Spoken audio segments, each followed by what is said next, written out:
And I've been chipping away at some other tasks, trying to set things up. They're literally the worst ones to start with. Well, that isn't a great start. But well, no, because I had a green one as well at the beginning. I had this one at the beginning and the red. They're like the worst ones to start with. They're actually not that bad, but I don't think you've come across the strategy of them. Okay, I'll let you continue. What is the strategy with them, so? I can go over it maybe in a bit, but besides all that, folks, I guess I can mention the garden just because. So I can't remember if this was set up last time. We have to set up the compost bin. So we're, trying to build up a little ecosystem in there so that things can be broken down and turned into compost. Also, it'll be very good for a bunch of animals because during the summer, not the summer, during the winter, it's going to be very cold. And compost, as it's decomposing, produces heat. So it could actually serve as a nice little habitat for a bunch of species, which would be good. Also, holy moly, I don't think I was talking about this last time. There's a plant that we have that, I've been waiting for it to grow. Did you tell me about this plant? Possibly, yeah. It was, last year it was very popular with bees. So I was like, oh, when it opens up, all the bees are going to be coming at it. And it finally opened up. But none of the bees came at it? Oh, no. A bunch of bees came at it. But it was the butterflies that surprised me. Oh, no, you did tell me about this. I think you there was one day where I went out there. There was 40 to 50 bees on there and 13 butterflies. Yeah, I think you did tell me about this. There was so many butterflies. I was shocked. I was like, oh my god, that's so many butterflies. And so I felt good about that because, obviously those butterflies, they needed the sustenance. Because butterflies, actually, to be honest, all pollinators at the moment are kind of struggling worldwide. Pollinators need plants to, like flowers in particular, to extract food from. But the problem is, as people, people make cities and industrialize and stuff, a lot of this land gets removed and there's no flowers to be found. And so these bees and butterflies, they're searching for this stuff. They can't find it. Maybe if they go a bit further they can, but they use up more energy. And they just struggle and die. And so that's a big problem in the world right now. So the fact that we're able to provide sustenance for a lot of these, bees and butterflies, it's great. I'm very happy about that. So that's one thing we're doing. And now we're trying to set up a couple other things. We're trying to set up a couple of bird houses and a bird bath for some birds during the winter. As well as we want to set up a hedgerow, which will, obviously serve as a shelter for a bunch of species, as well as maybe produce some food for them. And we also want to make a small pond so that, I would love it if in my garden some amphibians came. In Ireland, folks, we don't have that many amphibians. We have a frog species, a toad species that was introduced, I believe, and also a newt of some kind of salamander. I don't know if it's called a newt, but we have those. And it would be kind of awesome if they showed up one day in the pond and just, started breeding there. It would also benefit my mom a bit because they like to eat slugs, and my mom hates the slugs eating her plants. So that would be kind of awesome for her too. Everyone hates slugs eating their plants. Yeah, now slugs are important, to be fair. They're detritivores. Do you know what a detritivore is? I'm not 100% sure. So detritivores are animals that eat kind of leftover waste of stuff. That's not where I wanted to put that, but I will. Dead leaves, fecal matter, all that kind of stuff. So they are important to have in the garden. It's just when they start eating plants, people get annoyed with them. Nice. That was a panic for a second. And I guess I'll transition on to some of those animals just to talk while Caitlin's focusing on this. So you don't have to respond, Caitlin. Yes. That's huge. So slugs. Let's talk about slugs first. So slugs are gastropods and part of the mollusk family. That is not what I wanted. And I mean, an interesting thing to think about with slugs is they're part of the same phylum, like overall Oh group, my god. Oh my god. as octopuses and squids. Ah, no, that's not it. Fuck's sake. There's another big line one coming up, so if you can keep Ah. it clear, you might be able to... Oh, No. no. Look at it next. But, anyway, so, yeah, did you know that, Kathlynn, that they're related to octopuses and squids? Only in the same way that we're related to, like, a kangaroo or something, you know? Wasn't aware, no. So they're very distant, but they're part of the same group, mollusks.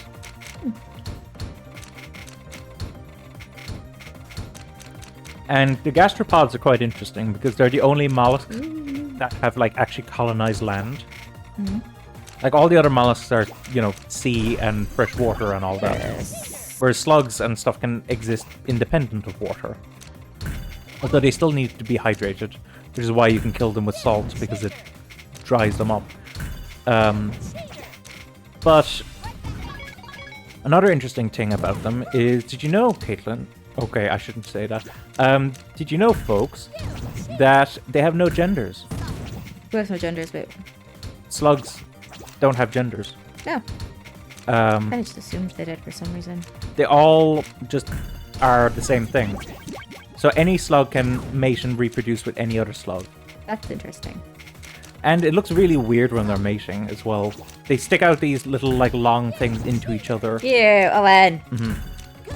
But it's grimmer for some of them because, for instance, I think that with the banana slug, their, like, reproductive organs get stuck in each other and they actually have to eat them off in order to That get... sounds manky as hell. Yeah.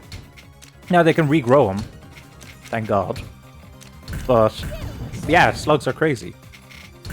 And speaking of detritivores, another very interesting thing in that you'll find in the garden, in Ireland at least, although I'm pretty sure these guys are found in most places in the world, woodlice. So, for anyone who isn't familiar with what woodlice are, imagine kind of like a small armored grey thing that's very flat. Oh no, that's not where I wanted to go, but okay. Oh wait, And- that's saved. I mean, one comparison I can make is it kind of looks a bit like, because I don't know what they were meant to be actually, because they're not something that were in the Americas at the time, but in the Emperor's New Groove, when they go to the restaurant and they're served that like arthropod of some kind, that seems to be some kind of isopod, which is what the woodlice would be part of. But I don't think there was anything as big as that ever in the Americas, so I don't know what that was meant to be. But then again, that's from the same company who put anteaters in The Lion King, despite anteaters being South American and never in Africa. Yeah, sure, that's just...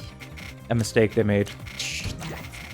But But point anyway with woodlice is what a lot of people probably look at these woodlice and think that, you know, maybe they're an insect of some kind, or maybe they're related to like the millipedes and centipedes and stuff.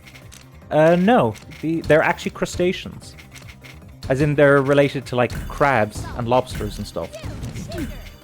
And I think that's kind of wild. Like when I learned about that, I was like, wait, so how do they breathe on land? Because they don't have lungs. And it turns out, and this is quite grim, they have to stay wet around their breathing organs. It kind of looks like a gill, except it's kind of adapted for less water. But it needs to stay moist in order to breathe. If it doesn't stay moist, they suffocate to death. So that's why you'll always find them in, like, you know, hiding under rocks and stuff, because, like, it gets moist under a rock. So, you know, they're just trying to stay wet so they can breathe. You know? So it's quite interesting in that regard. Like, it's crazy the things you can find in your garden. Ah, no! Like literally I've gone through it. Like, we've got relatives of octopuses and squids, we've got relatives of crabs and stuff in our garden. Like, that's kind of crazy when you think about it. Now, obviously, they've adapted into a very generalist form, I mean, all of those that I've mentioned, the slugs, the woodlice, etc., they're all detritivores. They all serve very similar functions. It's just obviously there's a lot of detritus in the world, and so, you know, they need multiple species of them in order to actually deal with everything. But yeah, it's fascinating. Fascinating stuff. And I would love to see more activity in the garden in the future. I think that'd be awesome, but we'll have to see how it goes. Now, one factor in all of this is the fact that I have cats. And cats, guess what, folks? Cats are carnivores, and they're predators. They like yeah, they like to hunt things and kill things. That was sarcasm. And it's kind of wild to me, because I was thinking, like, the most popular pets people have are dogs and cats. Both of them are predators and carnivores. I'm thinking, like, oh, that's so weird that the ones we consider to be most pets to us are the ones that can actually, like, kill things to eat. Because you're fluffy babies. Yeah, the babies are cute. No, they're fluffy babies. But even if they're old, they're all the fluffy babies. Depends on the cat, to be honest. There's some mangy cats out there. So are dogs. All fluffy babies. But it's just kind of wild to me from that perspective. And also, something that apparently has been gaining popularity, at least in America, I'm not sure about other countries, is ferrets. Pet ferrets. Oh, yeah. So, I mean, they're also predators. So, it's kind of fascinating from that regard. And then, but I mean, that's not to say there aren't herbivorous, like, or, you know, very peaceful pets you can have. Like, a very good example would be a rabbit. Rabbit, I mean, could you imagine carnivorous rabbits? Rabbits can be a little bit of a dick as well. Yeah, but they don't kill things, typically. Rabbits can be a bit of an asshole. It can be, but that's different to, like, murdering things. I guess. So, yeah, I mean, those are popular ones. And in fact, apparently, in some places, the Flemish giant, is that what they call it? Is very popular. Like, they're rabbits the size of like a medium dog. They're huge. I was kind of blown away when I actually saw a picture of how big one of them could get. So, yeah, there are like some, you know, relatively safe pets you can have, but by far and away the most popular ones are the carnivores, and it's because when we domesticated them, we wanted them for their, you know, predatory instincts. The dogs, people wanted to domesticate the dog originally because they wanted to use it to hunt things. With cats, they were domesticated originally because they wanted to kill the pests in the garden and all that stuff. Ferrets are a very similar one in that they also kill pests, but the thing with ferrets is that they're much thinner and able to get through thinner places, so they can get into places that cats can't. All that kind of stuff. So, yeah, it's just...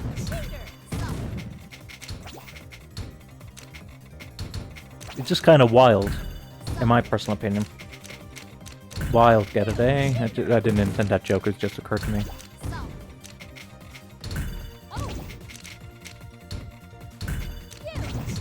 Besides that, what else has been going on in my life?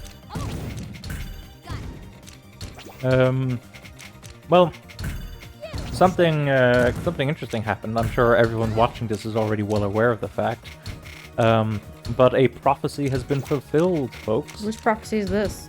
A game that people thought might never come out because of how long it was in development for came out the other day. Oh my god, what game was it? Hollow Knight Silk Song. Oh, I saw some ads for that. That was announced over 7 years ago. Oh, and they only released it? Yeah. That's kind of funny. And like they also were super quiet about it. Like there was no information about its development or anything for ages. I kind of like that though. It's kind of, they're like, we know people want this game, so you know. And also, people were blown away at how cheap they made it as well. Yeah, really? How cheap was it? Like, you know, this was a big, massive game. Like, Hollow Knight was already a pretty big Metroidvania in terms of, like, the playtime of it. And apparently Silk Song is, like, 50% bigger. Oh, wow. And it only cost €20. Oh, that's kind of good. Yeah. A lot of people were like, oh my god, amazing. €20 in this economy? So yeah, when you think about it, like, games are fucking crazy. Yeah, so seeing one release for €20 was very refreshing. Sure, I think I fella. always told you at the time I got my dad to pick up the Spyro remaster. Oh yeah, I remember And that. I had it paid off, so we didn't have to pay for it. I literally said, hey, it's paid. This is the receipt, like, to say it's paid. Just go grab it for me. Because he was passing, and he said he would. And then he was like, he said it to me when he got home. He was like, Kathlynn, jeez, I was very dear. And I was like, oh, he's like, oh, no, that's cheap because that's a remaster, so... They also, yeah, I was about to say actually, It with was that 50 one. euro. Oh, It was 50 euro. at the on time. PC it was 40 euro. Okay, it was 50 euro. I bought disc though. Could have been cheaper on the... Maybe, I'm not 100%. But yeah, it was like a reduced price compared to other games. Yeah, because it's remasters are always, I think, about 50 euro. Well, here's the thing first though. That game isn't really a remaster. Okay, you know what I mean? Like a game that is like... I could talk about that actually. So part of the problem there, folks, is literally the way they marketed it, because they did call it a remaster. Like they marketed it as like, you know, these games have been remastered, all that kind of stuff. Oh shit. And the problem is it isn't actually a remaster, and there's a reason for that. So a remaster inherently uses the original source code, often original graphics and stuff. Maybe it's touched up a bit, you know, some extra details, all that kind of stuff. But it's, you know, the original game in essence. Those games were not this original source code. They were full-on remakes. Like literally for instance in Crash Bandicoot the Insane Trilogy, they remade the code to do the jumping. They didn't use the original because they couldn't. They remade the code. So that is not a remaster. Now, they were marketing it as a remaster. They marketed both of them as remasters. So They did. that's where a lot of people get confused. But because of that, there was this huge debate at No, the that's time. not where I wanted to go. It didn't. There was this huge debate at the time of like, what is a remaster and what is a remake, you know? So there was some controversy there. I hit the But- mic, so hopefully that didn't affect it Yeah, too much. hopefully that wasn't too bad, yeah. Actually, speaking of platforming mascots and stuff, another thing that'll kind of blow people's minds away. So this maybe went under the radar for some people, but probably not, because it was announced at Gamescom, which was quite viewed by a bunch of people. There's another Bubsy game being made, folks. Bubsy, of all things. What's Bubsy? Oh, you don't know Bubsy? No. He is a guy who, well, a character that was set up to be like, they wanted to take Sonic's place. But his games were not very good.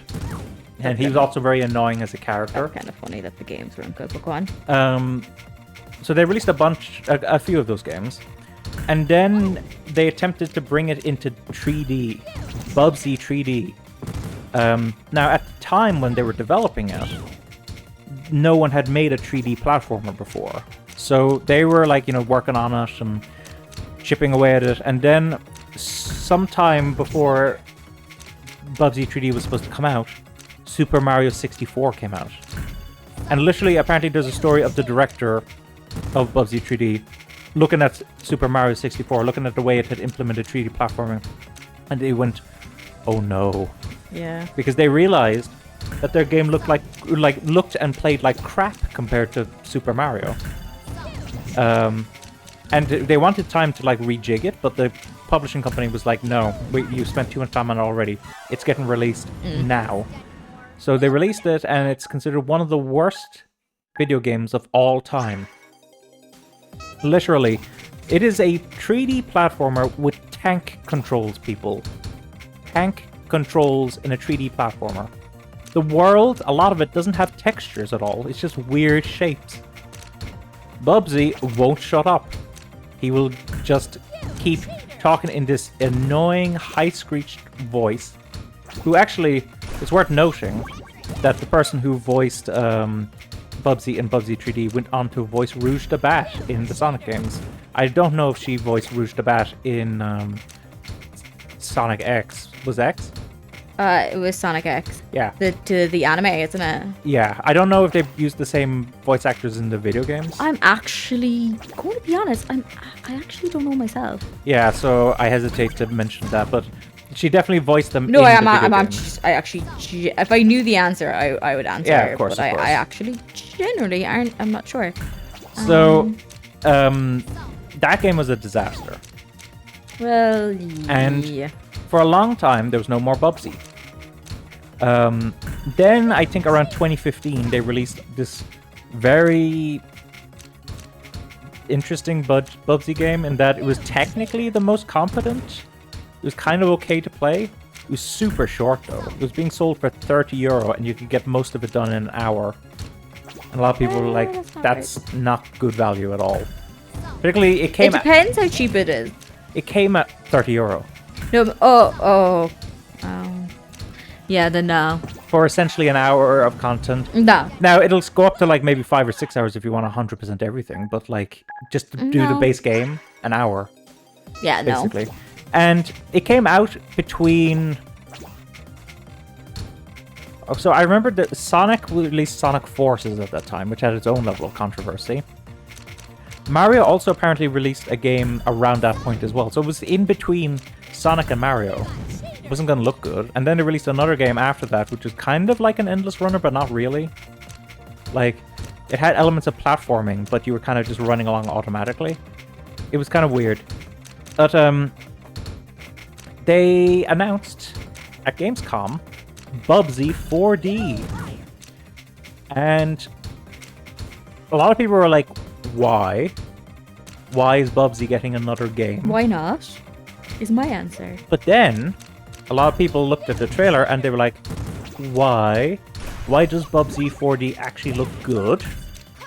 Because They want to redeem themselves. it's being... So at first I was skeptical when I saw about that there was going to be another Bubsy game. No! But then I saw who was developing it. It was a bunch of game developers called Fabraz. And for those of you who are unfamiliar with Fabraz, they actually released some really good 3D platformers that I really liked called Demon Turf. Those are really good games. Like the platforming in them were amazing. I actually kind of like Demon Turf Neon Splash more than the original Demon Turf, only because in Demon Turf Neon Splash there's no combat, so you can just focus on the platforming. Whereas in Demon Turf there was combat, and the combat is actually the worst part of that game, to be honest. The actual like platforming is fantastic. So when I saw that they were doing Bubsy 4D, He's not fucking up at all. yeah, well, we're getting to the point where they're quite competent. But when I saw that they were doing the game, I actually was kind of excited about it. I was like, oh, this is their new game. Wow. You know? And they've actually shown a bunch of like gameplay footage that they've been doing on Twitter. Like one of the developers doing a speed run through one of their levels. And people were like, holy moly, this looks cool. Like all the abilities that you can string together as you jump around. So that could actually be very good, folks, potentially. Hopefully it is. I hope they redeem themselves. I hope they prove everyone wrong and like make an amazing game. Yeah, because the other games... They're also re-releasing the old games in a big collection as well. And... Do you know what? It could be like one of those things where like years later people are like, do you know what? This is kind of just funny now. Well, a lot of people... It's gained some popularity in the internet age just because of how crap it is. Yeah. People like shit at times. I'm going to be honest. Yeah. It's kind of like when you go to the cinema or you see a movie and sometimes you're like, you think the movie's going to be very shit and it is, but it's shit in a good way. Like, you know how much I love that. Yeah, but I'd say one difference between the two... Like Cocaine Bear. It's ridiculous, stupid, and it's funny. Yeah, but one thing I will say about movies compared to games with regards to that is movies are relatively short. True. Like, you know, a lot of these bad movies would be an hour and a half long, maybe. Now, Yeah, a lot of them are 2 hours now, actually, still. you might find some bad movies that like stretch up to 3 or 4 hours because somehow they got a budget. But in general, they're relatively short compared to a lot of movies. And especially to games. Whereas if you're playing a crap game, like, that game could be, like, assuming that it's low budget, maybe, you know, 5 to 10 hours. And if it's even longer than that, well, like, you'll play it for a while, and then I think you'll just kind of start wishing that you were playing something else. Oh, okay, that's true, I guess. Like, I found that with a lot of things, like, for instance, I'm far more tolerant of mediocrity in film than I am in games or TV series. Just because of the time commitment. I guess, because when it's film, I guess if it's bad, it's kind of sometimes it's funny bad. Yeah. Also, it's only like an hour and a half to 2 hours of my life. Whereas if it's a TV series, it could be like 10 hours. Oh, 15 nothing's hours. worse than when a good TV series turns shit. Yeah. That can happen sometimes. Yeah. But it just, yeah, so interesting that Bubsy, that was happening. Also, there was a few other game announcements that were kind of neat. I saw that they were doing a new Warhammer 40k Mechanicus game, which I quite enjoyed the first one. I thought there was some room for improvement with the first one, but I thought it was overall a pretty good game. So I'm kind of happy to see that they're getting a sequel, and maybe they'll iron out some of the issues in the first game. No, that's not bad. That's probably good. Yeah, I'm getting crap at Tetris. Okay, yay. Well, so one thing I will say about this is that Tetris is a tough one in a way, because it's kind of tough to make killing blows with Tetris. Oh, fuck. Yeah, you had 2 greens. I did not realize I had 2 greens. I thought I had something better. So it's very tricky. Like,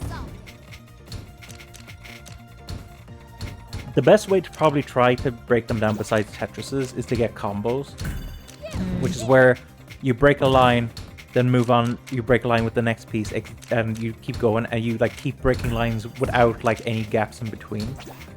But that's obviously a tough thing. And then there's T-spins and stuff, which obviously is its own factor. But yeah, it's tricky. Now I can look up some advice eventually if we keep struggling here.